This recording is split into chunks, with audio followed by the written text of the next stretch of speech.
FM rainbow 102.8ல hello doctor நிகழ்ச்சியில் உங்களுடன் இணைவது ஆர்ஜே தேவி. இன்னைக்கு நம்ம கூட நிகழ்ச்சியில் புதுச்சேரி நோய் தடுப்பு மற்றும் சமூக மருத்துவத்தின் உதவி பேராசிரியர் டாக்டர் ஜி கார்த்திகா அவர்கள் நம்ம கூட நிகழ்ச்சியில் இணைஞ்சிருக்காங்க.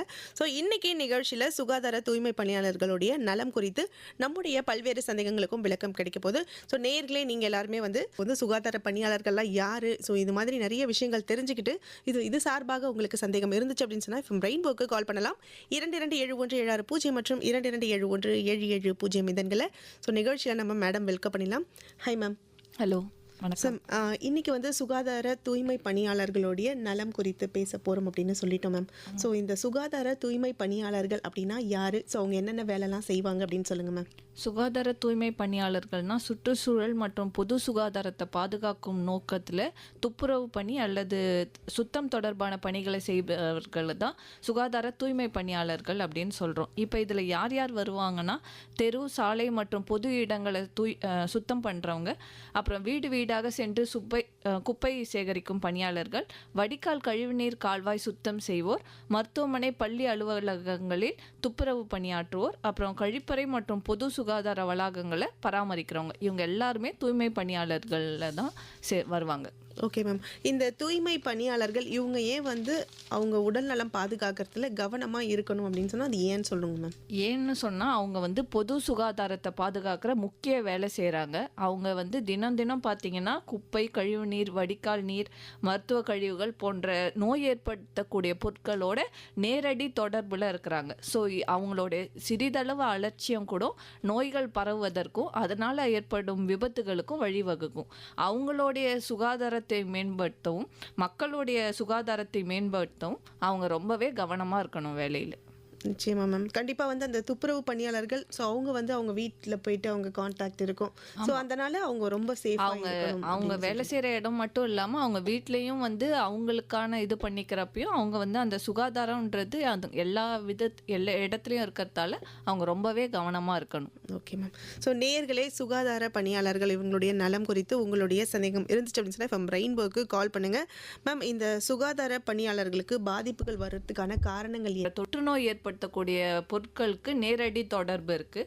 ரெண்டாவது, அவங்க பாதுகாப்பு கவசங்கள் இருக்குல்ல, உபகரணங்கள், இந்த மாஸ்க்குன்னு சொல்லுவாங்க, க்ளவுஸு, அப்புறம் இந்த பிபிஇ கிட்டு, இந்த பூட்ஸ், இந்த மாதிரி பாதுகாப்பு உபகரணங்களை சரியாக பயன்படுத்தாதது, இல்லாட்டி பயன்படுத்தினாலும் ரெகுலராக பயன்படுத்தாமல் விட்டு பயன்படுத்துறது, இதுவும் ஒன் ஆஃப் த ரீசனில் வேலை செய்கிறவங்கள வந்து பார்த்திங்கன்னா கூர்மையான மருத்துவ பொருட்கள் இருக்கும், ஊசி, உடஞ்ச கண்ணாடி துண்டுகள், இது மூலியமாக சில இன்ஃபெக்ஷன்ஸ் வரும். ஸோ இதனால அவங்களுக்கு வந்து பாதிப்புகள் ஏற்படலாம். அப்புறம் கழிவு நீர்லேயே சில விஷ வாயுக்கள் இருக்கும், ஹைட்ரஜன் சல்ஃபைடு, மீத்தேன், இந்த மாதிரி சில கேஸஸ். ஸோ இந்த மாதிரி இதனால் ஏற்படும் பாதிப்புகள்.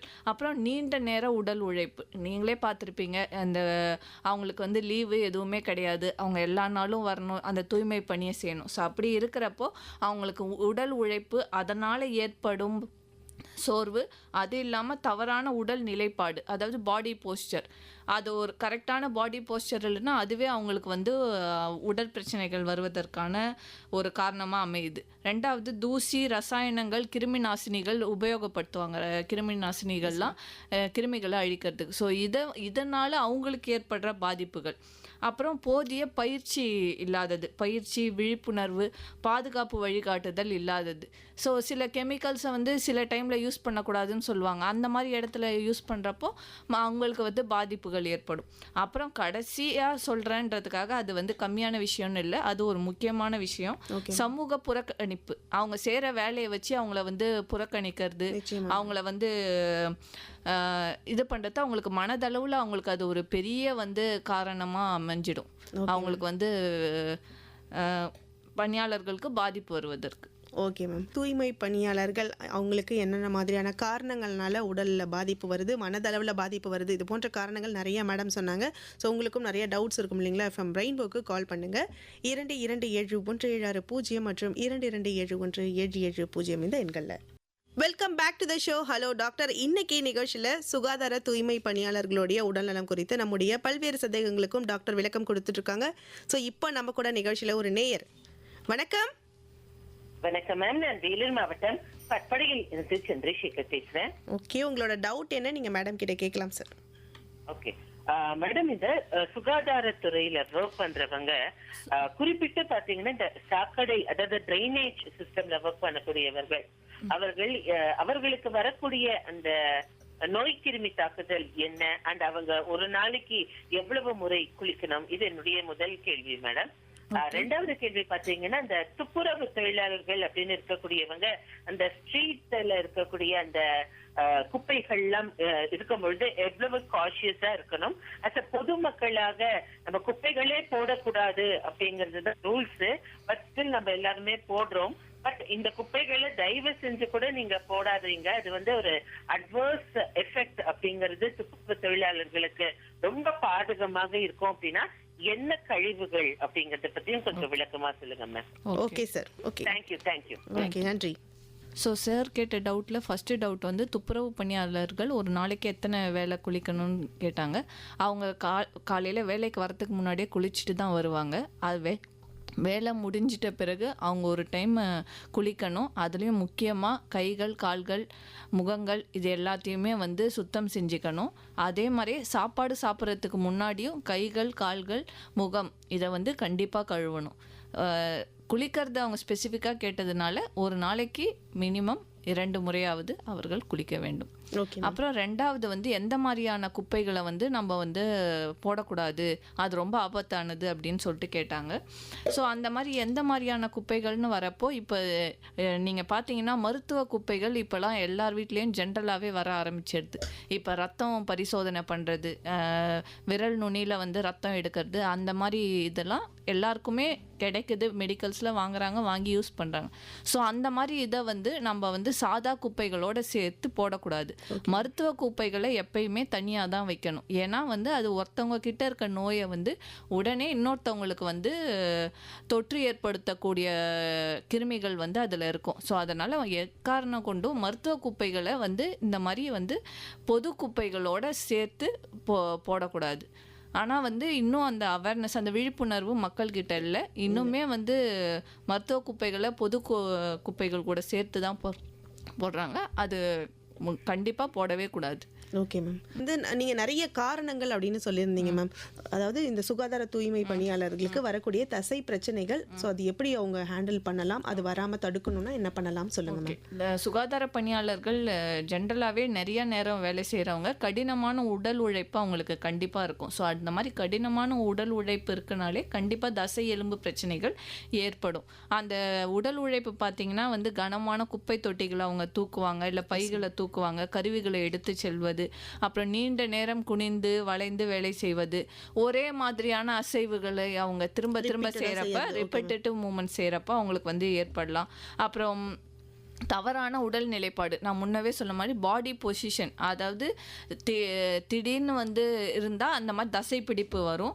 அப்புறம் போதிய ஓய்வு இல்லாமல் வேலை செய்வது, அவங்களுக்கு அந்த வேலை செய்யறதுக்கான ஓய்வு கிடைக்காம அவங்க வேலை செய்கிறாங்கன்னா அவங்களுக்கு வரும். அப்புறம் சில பேர் வயதான காலத்தில் கூட இந்த வேலை செய்வார்கள். அந்த செய்கிறப்போ அதிகமான உடல் உழைப்பு வயதானவங்களுக்கு இருக்கிறப்போ அவங்களுக்கு தசை பிரச்சனைகள் வரும். அப்புறம் இப்போலாம் கருவிகள் வந்துருச்சு. அந்த கருவிகள் இல்லாமல் கைகளாலேயே வேலை செய்யறதுனாலையும் உங்களுக்கு தசை பிரச்சனைகள் வரலாம். இது இல்லாமல் வேலையின் போது ஏற்படும் விபத்துகள், அதுவும் காமனான ஒரு விஷயம்தான். சப்போஸ் வேலை செய்கிறப்ப தவறுதலாக வழிக்கு விழுந்துடுறாங்க, இந்த மாதிரினா அவங்களுக்கு தசை பிடிப்புகளோ தசை பிரச்சனைகளோ ஏற்படுது. ஸோ இதை எப்படி அவங்க ஒரு சில பிரச்சனைகளை தவிர்க்கலாம் இல்லைங்களா மேம்? ஸோ இல்லாட்டினா வரக்கூடிய அந்த தசை பிரச்சனை எப்படி அவங்க ஹேண்டில் பண்ணலாம் அப்படின்னு சொல்லுங்க மேம். ஓகே, தசை பிரச்சனைகள் வர்றதுக்கு முக்கால்வாசி இப்போ மெக்கானைசேஷன் சொல்கிறாங்க. அதாவது கருவிகள் போச்சு. கருவிகளே அது எல்லாத்தையும் பண்ற மாதிரி எல்லா இடத்துலையும் ஓரளவுக்கு மாறிடுச்சு. அப்படி இல்லாட்டி அவங்க எப்படி அவங்கள பாதுகாத்துக்கலாம்னா, அந்த பாடி பொசிஷன் கரெக்டாக இருக்கிறது, இப்போ வேலைக்கு நடுவில் அவங்க கொஞ்சம் கொஞ்சம் ரெஸ்ட் எடுத்துக்கிறது, இந்த மாதிரி பண்ணுறப்ப அவங்களுக்கு இந்த தசை பிரச்சனைகள் வராமல் இருக்கும். Okay ma'am. இதுதான் மெயினான இது. அப்புறம் வயதானவர்கள் அதை நம்ம சொல்ல முடியாது. ஏன்னா வயதானவர்கள் அவங்களுக்கு இதுக்காக வாழ்வாதாரத்துக்காக சூழ்நிலை காரணமாக அவங்க வேலைக்கு வராங்க. அது நம்ம ஒன்றும் பண்ண முடியாது. பட் கொஞ்சம் அவங்களுமே அந்த வேலை டைமில் வந்து கரெக்டான வந்து இது மாதிரி பாடி போஸ்டர் அதெல்லாம் வந்து மெயின்டைன் பண்ணிக்கிட்டாங்கன்னா அவங்களுக்கு எந்த பிரச்சனையும் வராது. Okay ma'am.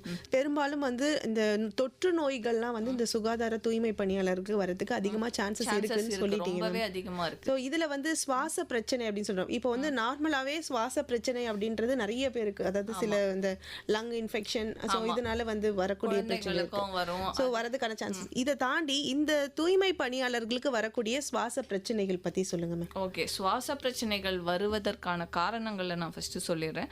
ஃபஸ்ட்டு அவங்க வந்து வேலை செய்கிற சூழலில் இருக்க குப்பை, தூசி, மண், இந்த துகள்களை அவங்க சுவாசிச்சுக்கிட்டே இருக்காங்க. இதுவே முதல் காரணம். ரெண்டாவது காரணம் வந்து கழிவுநீர் கால்வாய்கள்லேருந்து வர விஷவாயுக்கள், நான் சொன்ன மாதிரி மீத்தேன், நைட்ரஜன் சல்ஃபைட், இதை சுவாசிக்கிறப்ப அவங்களுக்கு ஏற்படுறது. அப்புறம் கிருமி நாசினிகள் யூஸ் பண்ணுறாங்க. அந்த கிருமி நாசினிகளை யூஸ் பண்ணுறப்ப அவங்களுக்கு வந்து அதை சுவாசிக்கிறாங்க, அதனால ஏற்படுற பிரச்சனைகள்.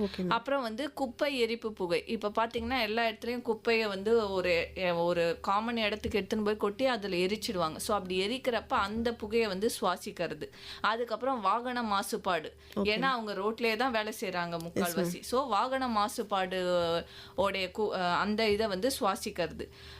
முகக்கவசம் போன்ற பாதுகாப்பு உபகரணங்கள் இல்லாமல் வேலை செய்வது, முக்கால்வாசி பேர் வந்து போட மாட்டாங்க, அதனால வந்து ஏற்படுறது. அப்புறம் வந்து போதிய காற்றோட்டம் இல்லாத பகுதிகளில் வேலை செய்கிறது, இந்த மாதிரி இடத்துல வேலை செய்கிறப்போ உங்களுக்கு சுவாச பிரச்சனைகள் அதிகமாக வரும்.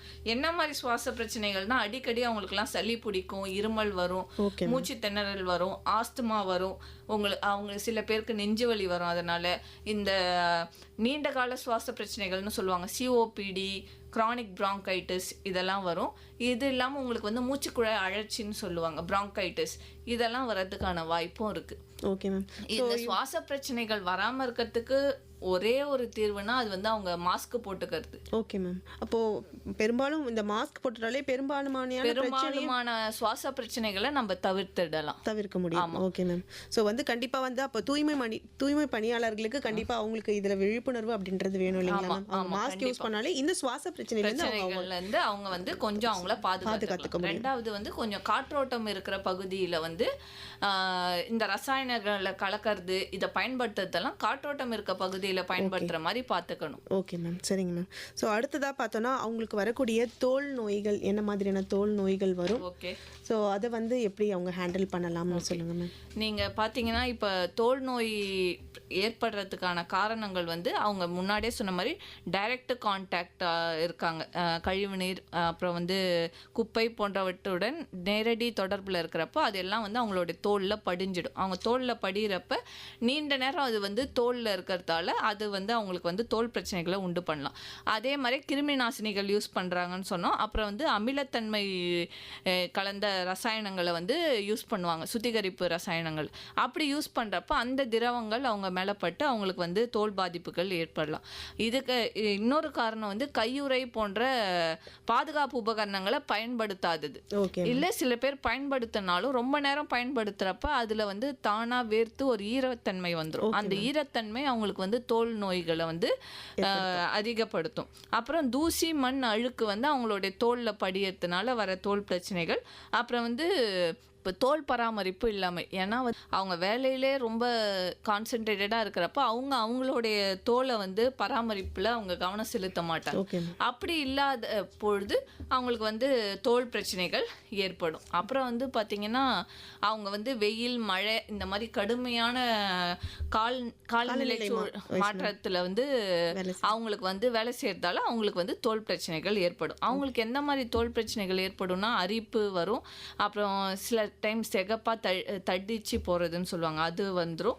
அப்புறம் வந்து சுருக்கம், எரிச்சல், அலர்ஜின்னு சொல்லுவாங்க. அப்புறம் கான்டாக்ட் டெர்மடைட்டிஸ்ன்னு சொல்லுவாங்க. அப்புறம் வந்து இதனால் வர ஃபங்கல் இன்ஃபெக்ஷன், புஞ்சை இன்ஃபெக்ஷன், அது பாக்டீரியல் இன்ஃபெக்ஷன்ஸ், அப்புறம் தோல் வெடிப்பு, அப்புறம் காயங்கள், சில பேருக்கு காயங்கள் கூட வரும் இதனால். Okay ma'am. தோல் சம்பந்தப்பட்ட பிரச்சனைகள் வரும். எப்படி வந்து யூஸ் பண்ணா சுவாச பிரச்சனைகளை வந்து தடுக்கலாமோ அந்த மாதிரி கையுறைகள் ப்ராப்பரா நம்ம பயன்படுத்தணும்னா நமக்கு வந்து இந்த பிரச்சனை. அப்புறம் ரெண்டாவது வந்து தோல் பிரச்சனைகள்ல இருந்து விடுபடுறதுக்கு அவங்க கொஞ்சம் சுத்தம் வந்து அவங்களுடைய வீட்டில் அவங்களுடைய தன்னைத்தானே அவங்க வந்து சுத்தம் செஞ்சுக்கிறது வந்து ரொம்ப முக்கியம். வேலை முடிஞ்ச பிறகு கை கழுவுறது, கை கால்களை கழுவுறது ரெகுலராக வந்து செஞ்சிட்டாங்கன்னா அவங்க வந்து தோல் பிரச்சனையிலேருந்து அவங்க கொஞ்சம் இது பண்ணலாம், விடுபடலாம். Okay ma'am. ஸோ வந்து இப்போ நீங்க சொல்லியிருந்தீங்க மேம், அவங்க வந்து அப்போ இந்த தூய்மை பணியாளர்களுடைய பணி அப்படின்றது எவ்வளவு சிறந்தது. ஸோ அதை எவ்வளோ கஷ்டப்பட்டு செய்யறாங்க. நீங்க முன்னாடி சொன்ன மனநலம் சார்ந்த பிரச்சனை.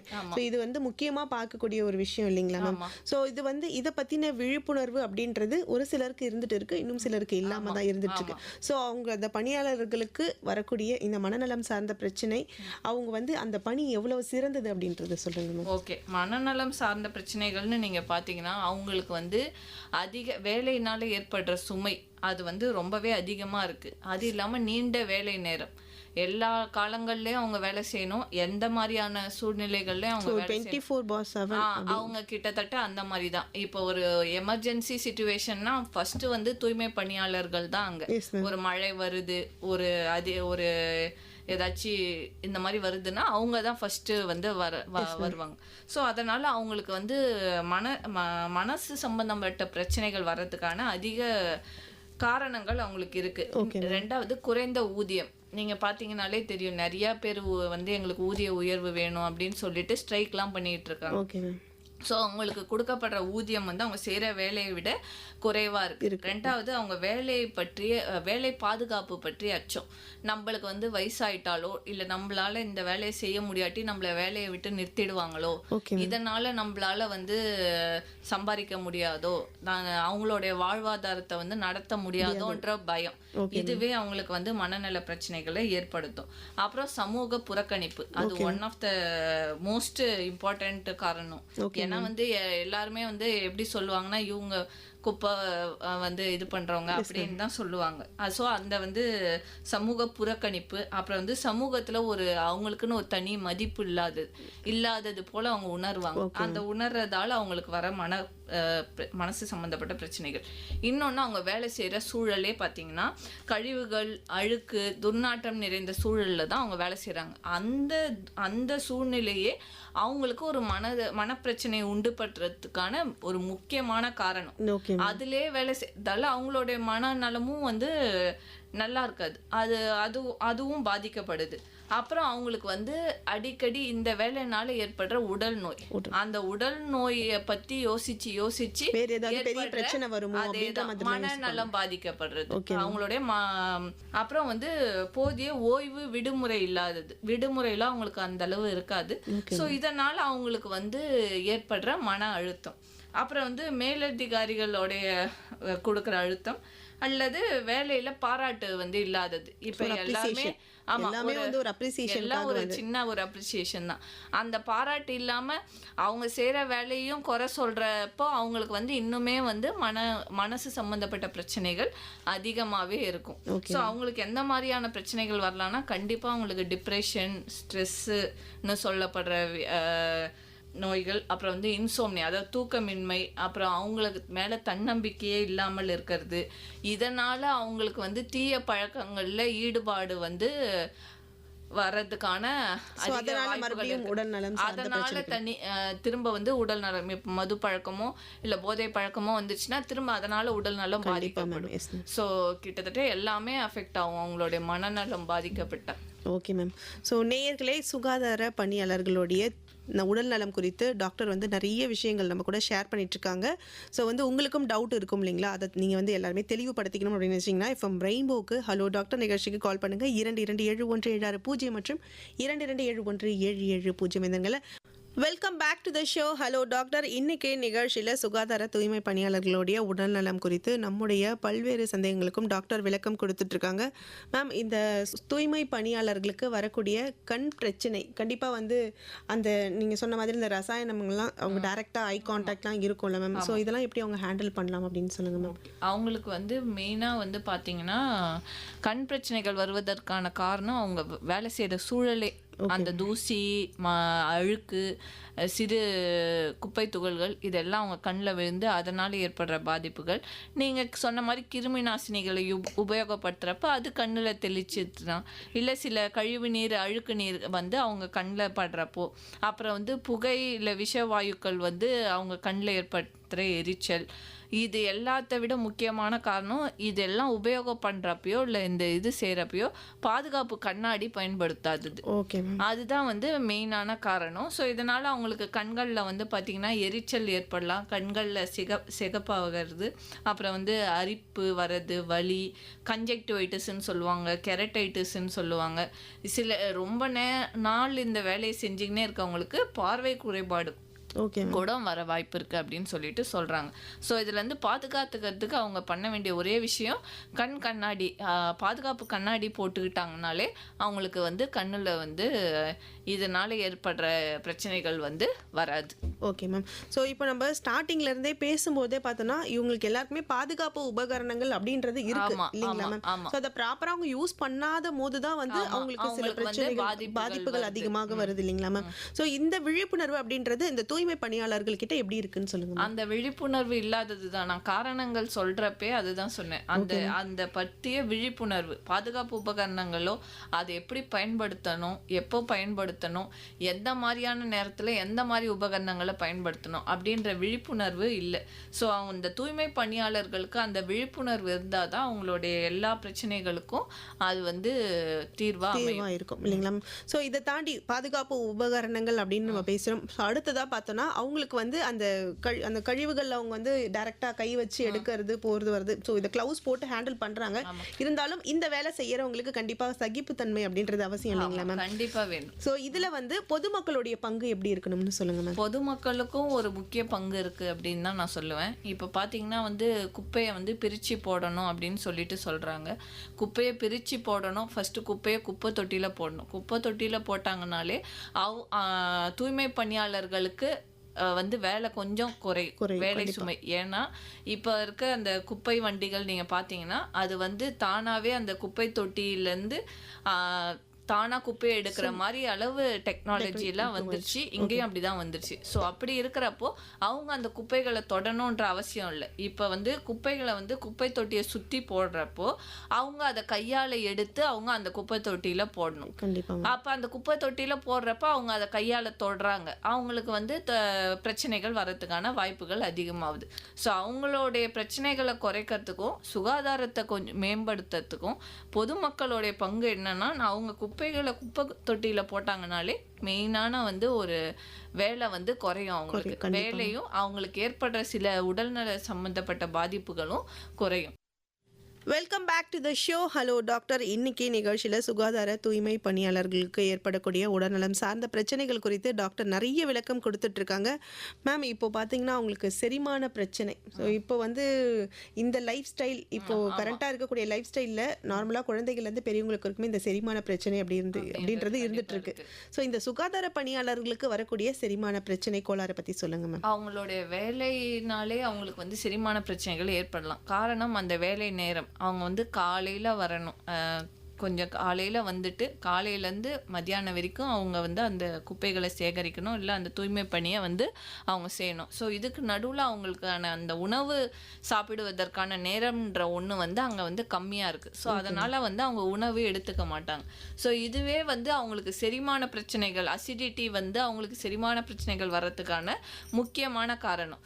இது இல்லாமல் அவங்க வேலை செய்கிற சூழல், நீங்கள் பார்த்தீங்கன்னா கழிவு நீர், மனித கழிவுகள், இது கூடலாம் வந்து அவங்க தொடர்பில் இருக்கிறதால இதனால் பரவுற கிருமிகள் அவங்க உடம்புக்குள்ளே போயிட்டு அதனால் ஏற்படுற செரிமான பிரச்சனைகள். அப்புறம் வந்து மோஸ்ட்டாக வந்து பார்த்திங்கன்னா அவங்க வந்து கையால் தான் எல்லாத்தையும் இது பண்ணுவாங்க.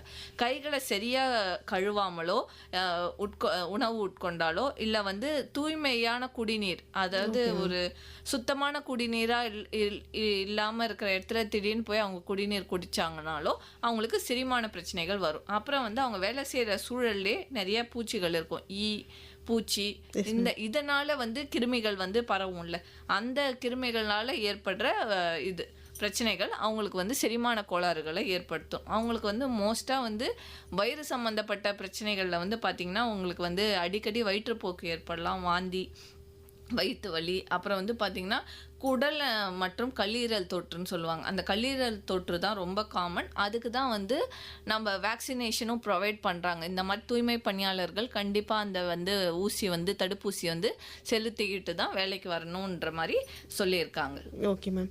ஸோ இப்போ இதை தாண்டி இந்த ரசாயனங்களுடைய வெளிப்பாடு நம்ம வந்து அவங்க மேலே வந்து அந்த ட்ரெஸ் அந்த பாதுகாப்பு உடை போட்டுக்கிறாங்க, க்ளவுஸ் போட்டுக்கிறாங்க, கண்ணில் கிளாஸ் போட்டுக்கிறாங்க, ஸோ ஃபேஸில் மாஸ்க் போட்டுக்கிறாங்க. ஸோ இதை தாண்டி இந்த ரசாயனம் அது ஏற்படுத்தக்கூடிய விளைவு எப்படி இருக்கும்? ஸோ அதுலேருந்து அவங்க அவங்கள காப்பாற்றிக்கணும்னா என்னெல்லாம் பண்ணலாம்? இந்த ரசாயனங்கள் வந்து நீங்கள் சொல்கிற மாதிரி அந்த பாதுகாப்பு உபகரணங்களை போட்டுட்டு இருந்தாலும் அந்த ரசாயனங்களை பயன்படுத்துகிறப்ப அவங்க ஒரு காற்றோட்டம் நிறைந்த பகுதியில் தான் அதை பயன்படுத்தணும். ஏன்னா ஒரு காற்றோட்டம் இல்லாத பகுதியில் பயன்படுத்துகிறப்ப திரும்ப திரும்ப அந்த காற்றுலேயே அந்த ரசாயனங்கள் தான் கலந்துருக்கும். திரும்ப அதையே தான் அவங்க சுவாசிக்கிற மாதிரியோ இல்லை அவங்க உடம்புல வந்து அது அப்சர்வ் ஆகிற மாதிரியோ வரும். ஸோ அதுக்கு வந்து மெயினாக வந்து அவங்க வந்து காற்றோட்டமான பகுதியில் வந்து அந்த ரசாயனங்களை பயன்படுத்த வேணும். அப்புறம் வந்து அதுக்கான பாதுகாப்பு விதிமுறைகள்னு இருக்கு. அந்த பாதுகாப்பு விதிமுறைகளை இந்த மாதிரி கெமிக்கலை தான் இந்த இடத்துல யூஸ் பண்ணும் அப்படின்ற மாதிரி ஒரு சிலது இருக்கு. அந்த அந்த விதிமுறைகளை அவங்க வந்து பின்பற்றணும். அப்புறம் வந்து ரசாயனங்களை நேரடியாக தொடாம அதுக்குன்னு கருவிகள் இருக்கு. அந்த கருவிகள் மூலியமா தொடுறது, அது மூலியமா தொட்டா அவங்களுடைய கையில வந்து தொட வேண்டியதில்லை. அதனால தோல் பிரச்சனைகளோ ஏதோ வந்து அவங்களுக்கு வராது.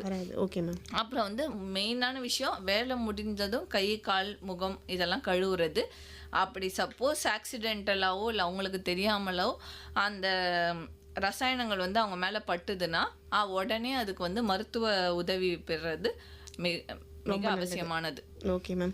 ஸோ வந்து ரசாயன வெளிப்பாடுகள்ல இருந்து இப்படி அவங்கள தற்காத்துக்கலாம். இதை தாண்டி அவங்க வந்து அவங்க கழிவுகளை வந்து அப்புறப்படுத்துறாங்கல்ல மேம், ஸோ அதுலேருந்து வரக்கூடிய வாயு விஷ வாயுக்கள், ஸோ இதை வந்து எப்படி அவங்க தற்காத்துக்கலாம் அப்படின்னு அதுக்கு வந்து நீங்கள் சொன்ன மாதிரி பாதுகாப்பு உபகரணங்களை யூஸ் பண்ணாங்கனாலே அதுலேருந்து அவங்க தற்காத்துக்கலாம். இன்னொன்று இப்போலாம் அதுக்கு தான் மெக்கனைசேஷன்னு சொல்லிட்டாங்க. மெக்கனைசேஷன்னா அதெல்லாம் மிஷினே செய்கிற மாதிரி இதெல்லாம் வந்துடுச்சு. ஸோ அது யூஸ் பண்ணுறதால மெயினாக இவங்க வந்து அங்கே அதை போய் இது பண்ண தேவையில்லை. இப்போலாம் வந்து செப்டிக் டேங்க் கிளீனிங் லாரி இந்த மாதிரி ஒரு சில இது இன்ஸ்ட்ருமெண்ட்ஸ் அந்த மாதிரிலாம் வந்துருச்சு. ஸோ அதெல்லாம் வந்துட்ட பிறகு மனிதர்களுடைய டைரக்ட் கான்டாக்ட் வந்து அங்கே வந்து குறையுது. ஸோ அப்படி குறையிறப்ப அதனால ஏற்படுற ஆபத்துகளும் குறையுது. Okay ma'am. ஸோ இதெல்லாம் தாண்டி பொதுவாக வந்து இவங்க எப்படிலாம் இருக்கலாம், prevention is better then cure அப்படின்னு சொல்லுவோம். ஸோ தற்காப்பு வழிமுறை நடவடிக்கைகள் என்னென்ன இருக்குது அப்படின்றது சொல்லுங்கள் மேம். நீங்கள் ஃபஸ்ட்டு வந்து பார்த்தீங்கன்னா தனிப்பட்ட பாதுகாப்பு உபகரணங்கள் அந்த பிபிஇ கிட்டுன்னு சொல்லுவாங்க.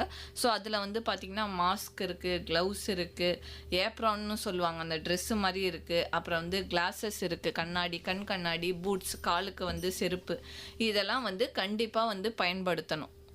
அதுக்கு சம்மந்தப்பட்ட அந்தந்த தொழில் செய்கிறவங்க, அந்தந்த வேலை செய்கிறவங்க அந்தந்த உபகரணங்களை யூஸ் பண்ணணும். அப்புறம் வந்து ரெண்டாவது விஷயம் வந்து சுகாதார விழிப்புணர்வு மற்றும் பயிற்சி. சொன்ன மாதிரி இப்போ ரசாயனங்களை கலக்கவோ இல்லை எந்த மாதிரி இடத்துல எந்த மாதிரி ரசாயனங்களை யூஸ் பண்ணுமோ இல்லை வந்து ஒரு கை கழுவுற முறை இதெல்லாம் கூட சுகாதார விழிப்புணர்வு இல்லை பயிற்சி மூலியமாக நம்ம வந்து அதிகம் பண்ணிடலாம். அதுக்கப்புறம் வந்து வேலையின் போது பாதுகாப்பாக இருக்கிறது. இப்போ சப்போஸ் வந்து ஒரு தெரியாமல் ஒரு ஊசி குத்திக்கிட்டாலோ அதுக்கு வந்து மருத்துவ உதவி வந்து மருத்துவ உதவிக்கு போனோம் அப்படின்ற இதெல்லாம் பற்றி விழிப்புணர்வு உண்டுபடுத்திட்டாலே நம்ம அதெல்லாம் வந்து அவங்க செய்வாங்க. மூணாவது வந்து உடல்நல பரிசோதனை, ரெகுலர் மெடிக்கல் செக்கப்ஸ் மற்றும் தடுப்பூசி. ஸோ ரெகுலர் மெடிக்கல் செக்கப் அவங்களுக்கு கண்டிப்பாக இருக்கணும். தடுப்பூசியில் வந்து பார்த்திங்கன்னா நான் சொன்ன மாதிரி ஹெப்படைட்டிஸ் ஏ அண்ட் இ தடுப்பூசி, இது இல்லாமல் அவங்களுக்கு காயங்கள் ஏற்பட்டால் வந்து டெட்டனஸ்ன்னு சொல்கிற அந்த இது டெட்டனஸ் இப்போ டிப்தீரியா கூட சேர்த்து போடுறாங்க. ஸோ அந்த டெட்டனஸ் தடுப்பூசியையும் அவங்க வந்து செலுத்திக்கணும். அது வந்து காயங்கள் ஏற்பட்ட உடனே வந்து அதை போய் அதுக்கு மருத்துவ உதவி பெற்று அவங்க அந்த தடுப்பூசியை செலுத்திக்கிறது அவங்களுடைய இது பிரச்சனைகளை வந்து குறைக்கும். அப்புறம் வேலை சூழல் மேம்பாடு, அதாவது நம்ம ரசாயனங்களை கலக்கிறப்ப சொன்னோம்ல காற்றோட்டம் நிறைந்த சூழ்நிலையில் வந்து இது பண்ணணும். அதே மாதிரி வேலையில் வந்து மனிதர்களுடைய வேலையை குறைத்து மிஷினோடைய வேலைகளை அதிகமாக்குறது, இதில் மெக்கனைசேஷன் அது. அப்புறம் போதிய ஓய்வு நேரம் அவங்களுக்கு வழங்குறது, இடைவேளை வந்து இருந்ததுன்னா அவங்களுக்கு இன்னும் நல்லா வந்து இருக்கும். அப்புறம் தனிநபர் சுகாதாரம்ன்ற விஷயத்தில் அதில் முக்கியமாக வந்து அவங்க தான் வந்து பங்கு வகிக்கிறாங்க. அவங்க வேலைக்கு பின்னர் வந்து குளித்தல், சுத்தமான உடை அணிதல், தூய்மையான குடிநீர் மற்றும் சுத்தமான உணவு வந்து உட்கொள்ளுதல். இதெல்லாம் வந்து அவங்களோட சுகாதாரத்தை மேம்படுத்துறது இல்லாமல் இந்த சமுதாயத்தோட சுகாதாரத்தையும் மேம்படுத்த இது வழிவகுக்கும். மனநல ஆதரவுன்னு பார்த்தீங்கன்னா நீங்கள் வந்து கொஞ்சம் அந்த மாதிரி இருக்கவங்களுக்கு கவுன்சிலிங் கொடுக்கறது, அவங்களுக்கான ஊக்குவிக்கிறது, அப்புறம் வந்து அவங்களுக்கு வந்து சமூகத்தில் மரியாதை வர மாதிரி செய்கிறது. சின்ன சின்ன பாராட்டுகளோ இல்லை சின்ன சின்ன ஊக்குவிப்புகளோ பெரிய மாற்றத்தை வந்து ஏற்படுத்தும் அவங்களுக்கு, மனதளவுலையும் சரி அவங்க உடல் அளவுலையும் சரி. அப்புறம் வந்து வேலையில் வந்து பாதுகாப்பு, அது வந்து வேலையில் பாதுகாப்புன்றது அவங்க வந்து இது பண்ணுறதுல தான் இருக்குது. அப்புறம் வந்து நியாயமான ஊதியம், அவங்க செய்கிற வேலைக்கான ஊதியத்தை கொடுத்துட்டா அவங்க வந்து இன்னும் நல்லாவே வந்து இது பண்ணுவாங்க. அப்புறம் வந்து இதில் வந்து மேலாண்மை அண்ட் கொள்கை நடவடிக்கைகளில் ஃபஸ்ட்டு வந்து மேலாண்மை என்ன பண்ணணும்னா பாதுகாப்பு விதிமுறைகளை ஃபாலோ பண்ணுறாங்களான்னு கண்டிப்பாக கவனிச்சுக்கிட்டே இருக்கணும். அப்புறம் வந்து பிபிஇ கிட்ஸ் வந்து வழங்கிட்டு அவங்க யூஸ் பண்ணுறாங்களான்னு அவங்க பார்த்துக்கணும். அப்புறம் வந்து மருத்துவ உதவிகள், தேவையான நேரத்தில் மருத்துவ உதவிகள் வழங்கணும். இதில் மக்களோட இதுன்னு நீங்கள் பார்த்தீங்கன்னா மக்கள் வந்து அவங்களுடைய சைடில் வந்து அவங்க குப்பைகளை வந்து குப்பை தொட்டியில் போட்டாலே அது வந்து அவங்களுக்கு ஒரு மேஜர் ஹெல்ப்பாக இருக்கும் தூய்மை பணியாளர்கள். கண்டிப்பாக மேம். ஸோ வந்து இதற்கு வந்து அரசு சார்பில் ஏதாவது திட்டங்கள் அப்படின்னு ஏதாவது அவங்களுக்கு உதவியாக இருக்குங்களா மேம்? அரசு சார்பில்னு பார்த்தீங்கன்னா உங்களுக்கு வந்து பிரதான் மந்திரி ஜன் ஆரோக்கிய யோஜனான்னு ஒரு திட்டம் இருக்குது. அது மூலயமா இலவச மருத்துவ காப்பீடு வழங்குறாங்க அவங்க. ஒரு 1.5 லட்சம் வரைக்கும் ஒரு குடும்பத்தினருக்கு ஏதாச்சும் மருத்துவ உதவிக்கு இந்த அளவு கொடுக்குறாங்க இன்சூரன்ஸ் ஸ்கீமு. அது இல்லாமல் உங்களுக்கு வந்து ஸ்வச் பாரத் இருக்குது. ஸ்வச் பாரத்தில் என்னென்னா உங்களுக்கு வந்து பாதுகாப்பான துப்புரவு முறைகள். ஸோ இது மூலயமா வந்து மனிதர்கள் வந்து அந்த தூய்மை அந்த கழிவு நீர் இதெல்லாம் வந்து இது பண்ணுறதை விட அதெல்லாம் மிஷின்ஸ் மூலயமா பண்ணுறது வந்தது வந்து ஸ்வச் பாரத் மிஷன் தான். இது இல்லாமல் தடுப்பூசி திட்டங்கள் வந்து உங்களுக்கு இருக்குது. அப்புறம் வந்து உங்களுக்கு தொழிலாளர் நல வாரிய திட்டங்கள் இருக்குது. அதுக்கப்புறம் வந்து நமஸ்தே ஸ்கீம்னு ஒன்று இருக்குது. அது வந்து சென்ட்ரல் கவர்மெண்ட் ஸ்கீமு. அதுதான் வந்து அந்த கையேடு மல நீக்க தடை சட்டம், கைகளால் மலத்தை வந்து நீக்கிறத வந்து தடை பண்ணாங்கல்ல, அந்த சட்டம் வந்து இருக்குது. அது இல்லாமல் வந்து உங்களுக்கு பாதுகாப்பு உபகரணங்கள் வழங்குறது, சில இடத்துல வந்து ஸ்காலர்ஷிப் கொடுக்குறாங்க இந்த வேலை செய்கிறவங்களுடைய பசங்களுக்கு, சில இடத்துல வந்து இலவச உணவு கொடுக்குறாங்க. அப்புறம் வந்து உங்களுக்கு வந்து சில இடத்த வந்து சானிடேஷன் ஒர்க்கர்ஸ் டெவலப்மெண்ட் ஸ்கீம்னு இருக்குது. அவங்களோட வாழ்வாதாரத்தை இம்ப்ரூவ் பண்ணுறதுக்கு அவங்களுக்கு வந்து மணிலாம் கொடுக்குறாங்க. ஸோ இந்த மாதிரி சில இதெல்லாம் இருக்கு. Okay ma'am. ஸோ நம்ம நிகழ்ச்சியோட நிறைவு பகுதிக்கு வந்துட்டோம் மேம். நிகழ்ச்சி நிறைவாக நம்ம நேயர்களுக்கு என்ன மேம் சொல்லணும்னு நினைக்கிறீங்க? நேர்கள் கேட்டோன்னா வந்து மெயினாக அந்த சுகாதார தூய்மை பணியாளர்கள் வந்து இது ரொம்பவே சகிப்புத்தன்மை வந்து இருக்க வேண்டிய வேலை. ஸோ அதை செய்கிறவங்கள வந்து நம்ம வந்து குறைத்து மதிப்பிடாமல் அவங்களுக்கான அந்த சமூகத்தில் வந்து அவங்கள ஊக்குவிக்கிறதோ இல்லை வந்து அவங்களுக்கு தேவையான ஒரு சின்ன சின்ன பாராட்டுகளை நம்ம வழங்கினாலே அவங்களுக்கு அந்த வேலையை செய்யறதுக்கான நிறைவு வந்து கிடைக்கும் அப்படின்னு சொல்லிட்டு. ஸோ சாதாரணமாக ஒரு வீட்டு வேலை செய்யும் போதே நமக்கு ஒரு அங்கீகாரம் கிடைக்கணும் அப்படின்னு சொல்லி நினைக்கிறோம். ஒரு சின்ன அப்ரிசியேஷன் கிடைச்சதுன்னா நமக்கு ஒரு பூஸ்ட் அப் அது வந்து. ஸோ இந்த மாதிரி ஒரு சமுதாயம் சார்ந்த ஒரு துப்புரவு பணியாளர்களுக்கு நம்ம ஒரு அப்ரிசியேஷனோ இல்லை அதை தாண்டி நம்மளுடைய முக்கிய பங்காக இருக்கக்கூடியது அந்த குப்பைகளை பிரித்து போடுறது, குப்பை தொட்டியில போடுறது இல்லைங்களா மேம்? ஸோ இது செஞ்சாலே கண்டிப்பாக வந்து அது அவங்களுக்கு வந்து வேலை சுமையை குறைக்கும். Okay ma'am. ஸோ நிகழ்ச்சியில் பங்கேற்று நேயர்கள் சார்பாக நான் கேட்ட நிறைய கேள்விகளுக்கு விளக்கம் கொடுத்தீங்க மேம். நிகழ்ச்சியில் பங்கேற்றதுக்கு ரொம்ப நன்றி மேம். ரொம்ப நன்றி. எனக்கு இந்த வாய்ப்பு கொடுத்த எஃப்எம்க்கும் ஆர்ஜேக்கும் நன்றி. Thank you ma'am.